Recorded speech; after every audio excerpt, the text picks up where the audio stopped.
Kasus pembunuhan sekeluarga di Muba direka ulang. Anak korban yang juga dibunuh sempat nak nyelamat ke abah samonyainya pas lagi dianiaya. Reka ulang yang dilakukan Jatan Ras Polda Sumsel ini untuk melengkapi berkas perkara yang bakal dilimpah ke kejaksaan untuk disidangkan. Plaza bin Laipat datang ke rumah Heri.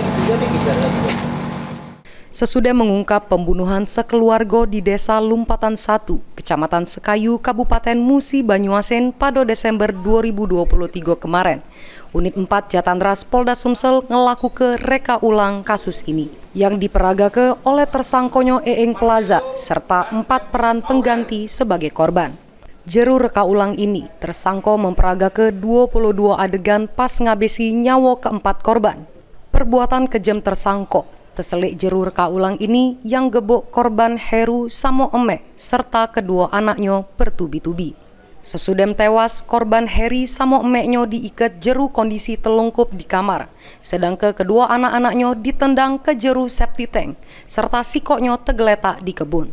Kedua anak itu sempat nak nyelamat ke abah samonyainya, namun dibebas oleh tersangko kemudian dibunuh untuk ngilang ke jejak. Reka ulang ini dilakukan untuk melengkapi berkas perkara yang bakal dilimpah ke kejaksaan untuk disidangkan. Kami melakukan rekonstruksi dalam kasus pembunuhan yang terjadi di Lumpatan, korban satu keluarga. Rekonstruksi tersebut sebanyak 22 adegan. Dari pertama dia melakukan sampai dia melarikan diri, tidak ada fakta baru. Rekonstruksi ini untuk melengkapi berkas saja. Diketahui peristiwa yang newas ke sekeluarga ini terjadi pada 16 Desember 2023. Pas tersangko mendatangi korban Heru untuk menagih duit investasi serta keuntungan jeru bisnis jual beli HP.